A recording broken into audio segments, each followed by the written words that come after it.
Let's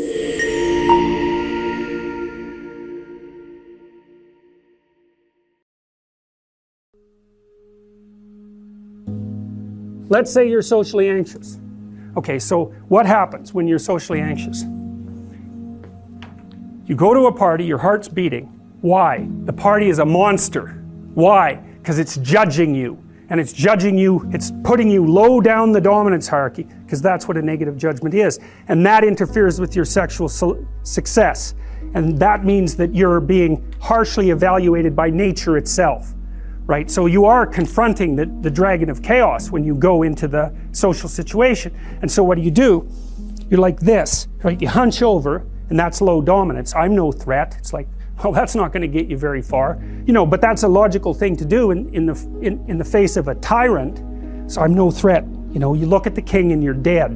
I'm no threat. I'm hunched over.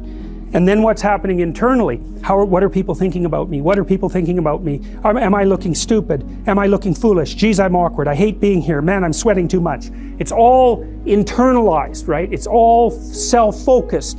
The eye isn't working. What do you tell people? Don't stop thinking about yourself, because you can't. It's like, don't think of a white elephant.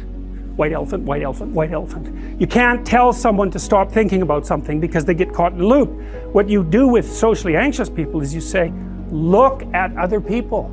Look at them, right? Why? Because if you look at them, you can tell what they're thinking. And then unless you're terribly socialized, and some people are. Some people have no social skills. And so the reason they can't go to a party is because they don't even know how to introduce themselves. Like no one ever taught them how to behave. And so they're really good candidates for behavior therapy, because you walk them through the process of how you actually manifest the procedures that are associated with social acceptability. But most people aren't like that. They have the ability. So if they're really introverted and high in neuroticism, they can usually talk quite well to someone one-on-one. Why? Because they look at them. Well, if I look at you, it's another thing to do if you're ever speaking to a group of people. Never speak to the group of people. That doesn't exist. You talk to individuals, and then they reflect for you the entire group, because they're all entrained. So you look at one person, they broadcast to you what everyone's thinking, and you know how to talk to one person. So it's easy.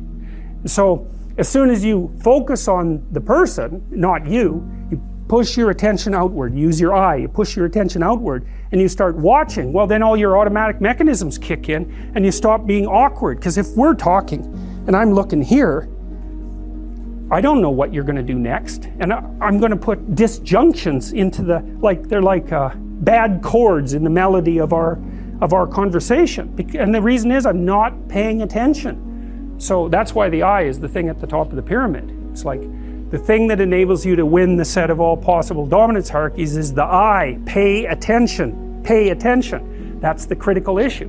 That's why the Egyptians worshipped Horus. That's why Horus was the thing that rescued Osiris from the depths. It's the capacity to pay attention. What do you pay attention to most? What your right hemisphere signals as anomalous. It attracts your attention. It's like, this isn't going quite right. I'm not looking at that. Wrong. That's what you look at. That's what you look at. What's not going right, because that's the terrible monster that might eat you, but it's also the place you get all the information. So that's why it's useful to have discussions with your enemies, because they will tell you things you do not know. And that's such a great thing, because if you don't know them, well, you're not very smart, are you? You know, there may be a time when you go somewhere that's the thing you need to know.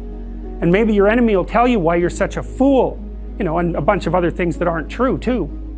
But even one thing that's accurate, it's like, yeah, thanks very much, man. Maybe I'll do some work on that, and I won't have to carry that forward. So, and then that's part of the reason, again, why the terrible predator, it's always the terrible predator that has the gold. It's like, it's the person who delivers the message you do not want to hear. So it's rough, but it doesn't matter. Life is rough.